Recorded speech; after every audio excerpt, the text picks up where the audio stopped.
जामिया मोहम्मदिया मंसूरा के अंदर एक कॉलेज है, college of Arabic language and Islamic studies.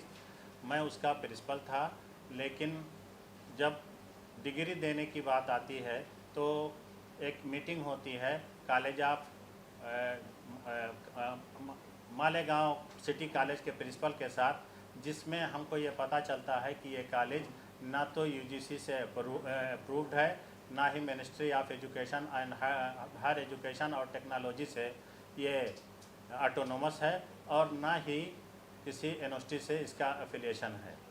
तो हर साल इस कॉलेज में 200 बच्चे एडमिशन लेते हैं, पास आउट होते हैं, उनको बीए की certificate of bachelor in arts दी जाती है।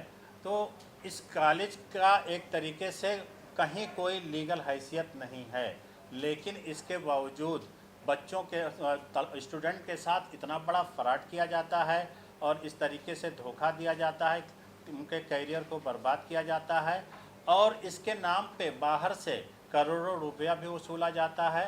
तो एक बड़ा स्कैंडल है जिसको एक्सपोज होना चाहिए। और ऐसे ही वो अल मुख्तार एकेडमी, अस्मा खातून जूनियर कॉलेज, माहद उस्मान बिन अफ़ान, आयशा गर्ल्स कॉलेज, ये सारे के सारे इल्लीगल कॉलेज और स्कूल हैं जो वहाँ पे चल रहे हैं। उनके 2 कॉलेज हैं जिनको मान्यता प्राप्त है, जिसमें एक इंजीनियरिंग कॉलेज है और एक तिब्बिया कॉलेज है।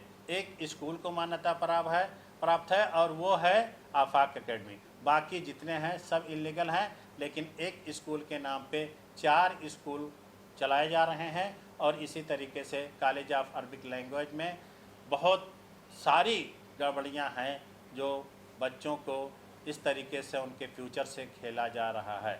इस मामले को लेकर के मैंने बहुत कोशिश की, बहुत जगहों पे मैंने अपना एप्लीकेशन दिया, लेकिन कहीं से भी कोई कार्रवाई नहीं हो रही है। इससे पता चलता है कि आदमी बहुत बड़ा है और अंदर से बहुत मजबूत है, काफ़ी पैसों वाला है, जिसके ख़िलाफ़ कार्रवाई करना इतना आसान नहीं है। मुझे भी काफ़ी तंग करने की कोशिश की गई, लेकिन अल्हम्दुलिल्लाह मैं हिम्मत नहीं हारा, और आज मैं मीडिया के सामने और लोगों के सामने इस बात को रखता हूँ कि इस बड़े फ्रॉड और घोटाले का पर्दाफाश किया जाए और जो इसके चलाने वाले हैं उनको सज़ा दी जाए, ताकि कोई आइंदा इस तरह की हरकत ना करे। हमारे मुल्क के लीगल और इल्लीगल में फ़र्क हो, और जो इल्लीगल एक्टिविटी करे उसके ख़िलाफ़ कार्रवाई की जाए। सरकार से ये मांग है कि सरकार इतने बड़े पैमाने पर 2017 से डिग्री अलॉट की जा रही है, वो भी बीए की डिग्री, तो ये अब तक डार्क क्यों है, क्यों नहीं अभी तक आया? क्या कोई एजेंसी, चाहे वो हमारा एजुकेशन डिपार्टमेंट हो या होम अफेयर्स हो या कोई भी जो रिलेटेड हो इससे, यानी हमारे डीएम भी हो सकते हैं, इन्होंने अभी तक क्यों छोड़ रखा है कॉलेज को कि वो इस तरह की हरकत करे, या कॉलेज के या वहाँ के ज़िम्मेदारों को, वहाँ के इंतज़ामिया को जल्द से जल्द इस पर कार्रवाई हो, ताकि जो स्टूडेंट हैं उनका कैरियर ना ख़राब हो और फेक डिग्री ना इशू की जाए। ये हमारा मुतालबा है। हमने बहुत जगहों पर अप्लाई किया, लेकिन जवाब नहीं मिला है, इसलिए मैं मीडिया के सामने आया हूँ और सरकार से ये मेरा मुतालबा है कि इस घोटाले को आम किया जाए और इसका पर्दाफाश करके जो दोषी हैं उनको सज़ा दिलवाई जाए। आपने अल्पसंख्यक जो डिपार्टमेंट है और मेडिकल कॉलेज ग्रांटेड है, और इसके बाद जो और कॉलेजेस हैं, आफाक स्कूल रजिस्टर्ड है, बाकी जितने हैं 5-6 जिनका मैंने नाम बताया है, ये सब इलीगल है, कहीं भी इनका कोई रजिस्ट्रेशन नहीं। जो बीए की डिग्री है वो अलजामिया से वो है और उनका यूजीसी अप्रूवल नहीं है, ना यूजीसी अप्रूवल है, ना ministry of higher education and technology से ऑटोनोमस है, और ना ही किसी यूनिवर्सिटी से एफिलिएशन है। और अगर होता यूनिवर्सिटी का दर्जा वो क्लेम करते हैं कि ऑटोनोमस यूनिवर्सिटी है, वो कैसे क्लेम कर देंगे? उनको सर्टिफिकेट मिल गया है ऑटोनोमस का, वो बीए का सर्टिफिकेट किसकी तरफ से इशू है? अपनी तरफ से इशू कर रहे हैं, इसीलिए तो कह रहा हूँ इलीगल है। ये लिखा हुआ बीए का सर्टिफिकेट आप देख सकते हैं कि इसमें कुछ है गवर्नमेंट का, मैंने ऐसे ये देखिए, ये बीए का यूजीसी अप्रूवल वगैरह कुछ भी नहीं है। अच्छा, अगर अप्रूवल होता तो हमारे टर्मिनेशन लेटर में वो लिखते कि affiliated with Jamia Mohammadia education society, वो तो इतराफ़ कर लिए लिख करके, और हमको एकदम क्लियर हो गया कि हाँ इसका कहीं एफिलिएशन नहीं है, वरना इस पे लिखा जाता कि affiliated with Pune university, Mumbai university, किसी यूनिवर्सिटी से एफिलिएशन लिखा जाता कि नहीं लिखा जाता। लेकिन अब सोसाइटी एफिलेट करने लगी है, ये सबसे बड़ा मामला है। तो फिर आपने कंप्लेंट किया कहीं पे? हमने कंप्लेंट कहाँ नहीं किया है, हमने एडिशनल एसपी के यहाँ मालेगांव में कंप्लेंट किया है, हमने एडिशनल कलेक्टर के यहाँ किया है, हमने डीएम के यहाँ किया है, हमने डीईओ जो एजुकेशन के होते हैं एजुकेशन ऑफिसर वहाँ नासिक में कंप्लेंट किया है, हमने मिनिस्ट्री ऑफ एजुकेशन में मिनिस्टर को कंप्लेंट किया है, हमने चीफ सेक्रेटरी को कंप्लेंट किया है, और additional chief secretary of education को हमने खुद अपने हाथ से ले जाके मंत्रालय में दिया है कंप्लेंट, और अभी चीफ मिनिस्टर को किया है, और होम मिनिस्टर को किया है, यूजीसी को किया है, सबको हमने कंप्लेंट किया। लेकिन बड़ा मसला है भाई, कंप्लेंट तो छोड़िए, मैंने सिर्फ क्वार्टर खाली करने के लिए अपने एडिशनल डीएम से रिक्वेस्ट किया कि हमको कुछ मोहलत दिला दीजिए कि हम क्वार्टर खाली करने में, हमारी फैमिली हमारे साथ रहती है, बच्चे रहते हैं, बच्चे इन्हीं के स्कूल में पढ़ रहे हैं, हमने उनकी फीस सबमिट कर दी है, उनकी बुक्स ले ली है, उनका यूनिफॉर्म ले लिया है, 1 महीना पढ़ाई का हो गया है, और ये मुझसे कह रहे नहीं फ़ौरन खाली करो, मैं कैसे कर दूंगा, कहाँ उठा के लेके चला जाऊँगा पूरा घर। तो अचानक से क्यों निकला?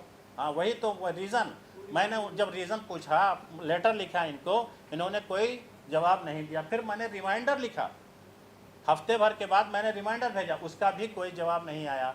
कहाँ से आता जवाब? मामला ये है कि चूँकि मैं इलीगल चीज़ों के खिलाफ आवाज़ उठा रहा हूँ, अब इसको वो पॉइंट आउट कैसे करें? पॉइंट आउट करें या कुछ कहें तो जाहिर बात है कि खुद ही फंसेंगे। तो कहीं से, और जितने भी हमने अभी तक कंप्लेंट किए, इसका जवाब नहीं आया है, इस अभी इंक्वायरी बाकायदा नहीं शुरू हुई है, इसीलिए हमको ये प्रेस कॉन्फ्रेंस करना पड़ रहा है, ताकि हम अपने इसको मैसेज को कहाँ ले जाएं, पब्लिक में ले जाएं, मीडिया में ले जाएं, और ढंग से इसका इन्वेस्टिगेशन हो। 17 हमने ईमेल्स किए हैं लोगों को, और शायद कोई डिपार्टमेंट हो जो एजुकेशन से या होम मिनिस्ट्री से मुतालिक हो जहां हमने कंप्लेंट ना किया हो। सब का डॉक्यूमेंट्स हमारे पास मौजूद है, हमने बाकायदा कंप्लेंट किया है, और अब तो हम कंप्लेंट बाकायदा सारे डॉक्यूमेंट्स के साथ कर रहे हैं। ये देखिए, लेकिन सर क्या वजह है कि आपके कंपनी की कार्रवाई नहीं हुई? वही तो वजह है ना, आदमी बड़ा है। ये देखिए, हाईकोर्ट ने जो 5 लाख का कॉस्ट इम्पोज किया था, वो किस मामले में था? वो बेंगलोर का मामला है। क्या था वो?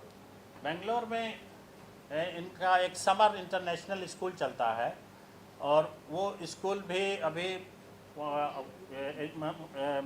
मिनिस्ट्री ऑफ एजुकेशन ने उसको कहा कि लीगल स्कूल है, लेकिन इन्होंने उसको लीगल साबित करने के लिए हाई कोर्ट में 50 लाख का भी सबमिट किया है कि हम इसका केस लड़ेंगे।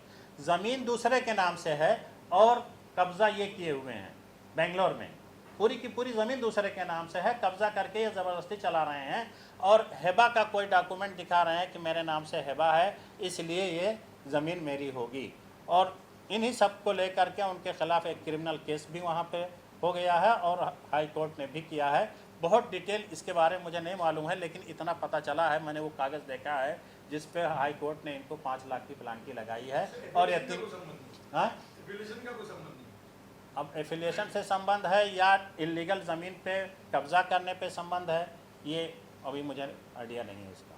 सर इतने बड़े लोग इसमें मुलव्वस हैं, आपको धमकी वगैरह भी कुछ भी? अरे धमकी लोग कह रहे थे कि आप कैसे कर रहे हो। जब मैं वहाँ था अभी अपने बच्चों को लेकर के, तो बाकायदा हमारे पास कौन मिलने आता है, कौन फ़ोन करता है, हर एक का फ़ोन चेक किया जाता है, मिलने वालों का रास्ता देखा जाता है, इस तरीके से बांध दिया गया है। जब मैं उस कॉलेज का प्रिंसिपल था, लेकिन उस कॉलेज के टीचर स्टूडेंट मुझसे नहीं मिल सकते, अगर मिलेंगे तो उनके खिलाफ कार्रवाई हो जाएगी।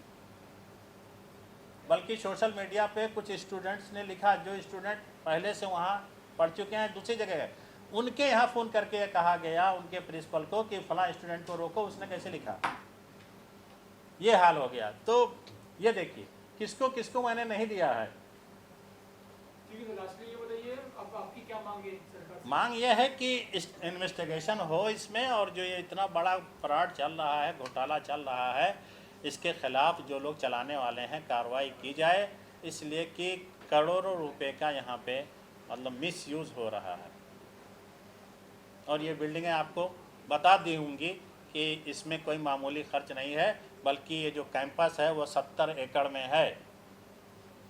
मालेगांव का जो कैंपस है जिसमें मैं था वो 70 एकड़ में है और पूरा का पूरा कैंपस बिल्डिंगों से भरा हुआ है।